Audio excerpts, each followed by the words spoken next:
Jah, aitäh, tere hommikupoolikut ka minu poolt.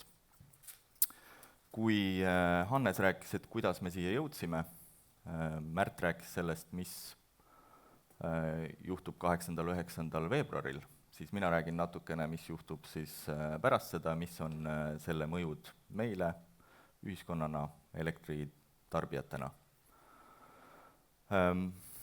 Kõige olulisem mõju loomulikult, mida peab meelest pidama, on see, et Venemaa ei saa enam meid oma tegevusega otseselt läbi elektrisüsteemi mõjutada. Ja see on sünkroniseerimise eesmärk, et Venemaa seda enam teha ei saaks, ja see on ka kõige olulisem mõju. Aga, mis meid kõiki huvitab, on ka muud mõjud, eelkõige siis elektri hinnale ja elektri kvaliteedile, ja neid siis kordamööda puudutan, mis on sünkroniseerimise mõju ka neile kahele. Alustades siis elektri hinnast. Elektri hinnale seoses sünkroniseerimisega näeme kaks asja, mis võiksid elektriturgu või elektri hinda mõjutada. Mõlemad mõjud on käinud ka meediast läbi, aga käime siin ükshaaval, selgitame, mis see mõju on, kui suur see võiks olla ja mis on tagajärjed.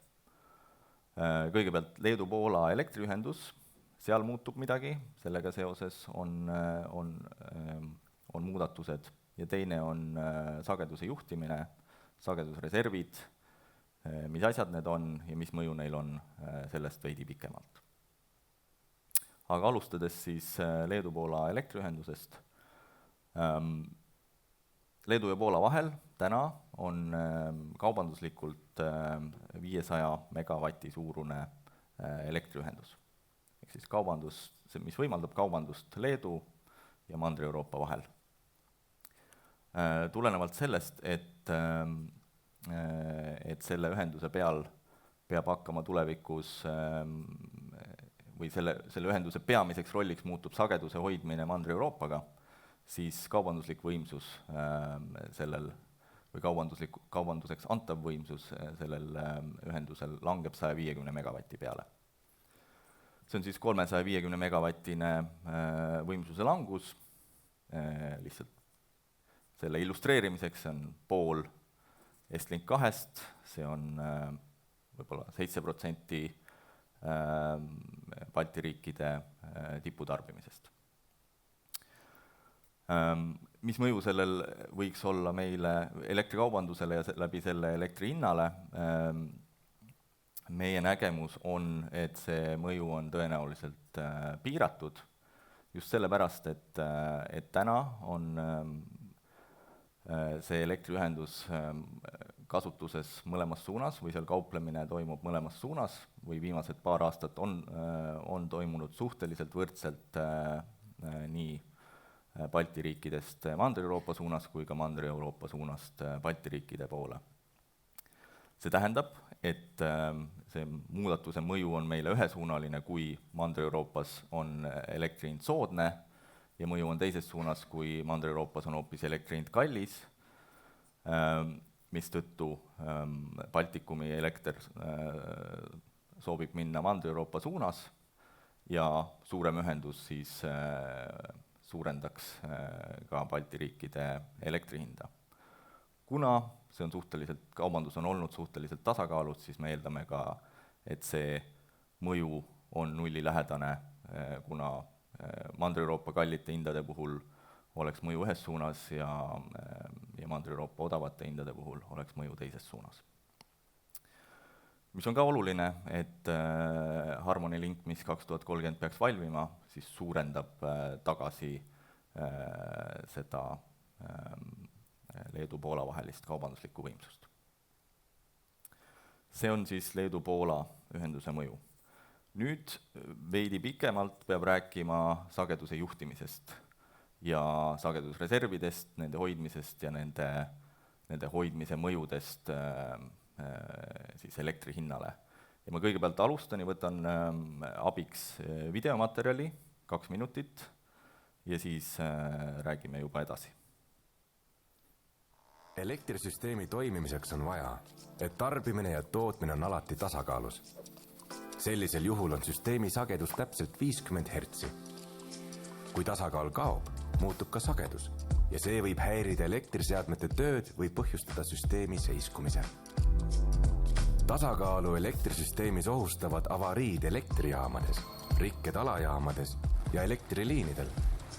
Tasakaalu hoidmist raskendab ka ilmaoludest sõltuva taastuvenergia lisandumine elektrisüsteemi, sest tuulest ja päikesest sõltuva tootmise puhul on vead tootmismahu prognoosimises suuremad. Süsteemi haldurid kasutavad 3 tüüpi reserve, et tasakaalu kõikumistega toime tulla. Esimesena reageerib tasakaalu kadumisele sageduse hoidmise reserv. Sellist reservi pakuvad parajasti töötavad elektrijaamad, mis jälgivad sagedust süsteemis. Märgates muutust sageduses, suurendavad või vähendavad nad oma toodangut. Teisena rakendub automaatne sageduse taastamise reserv. Selle reservi käivitamist juhib pidevalt elektrisüsteemi tasakaalu jälgiv kontroller. Reserv rakendub 30 sekundi jooksul ja seda pakuvad salvestusseadmed, hüdro- ja gaasielektrijaamad ning ka juhitav tarbimine. Kolmas ja kõige aeglasem sageduse juhtimiseks kasutatav reserv on manuaalne sageduse taastamise reserv. See käivitatakse elektrijaamades vastavalt elektrisüsteemi juhtijate määratud vajadusele. Reserv peab tööle hakkama 12,5 minuti jooksul pärast avarii algust. Kui kiirem reserv on sageduse juhtimiseks oma panuse andnud, võetakse selle asemel kasutusele aeglasem ning kiirem reserv jääb uuesti valvesse. Kiiremad reservid leiavad reeglina rohkem kasutust, kuna väiksemaid kõikumisi toimub elektrisüsteemis pidevalt. Näiteks võib tuule kiirus järsult muutuda või taevas pilvedega kattuda, mis muudavad energiatoodangut.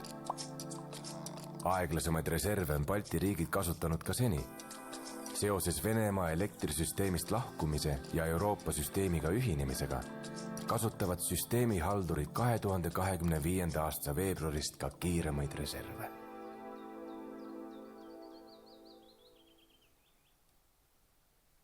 Niisiis, kokkuvõttes sagedus tuleb hoida 50 Hz juures.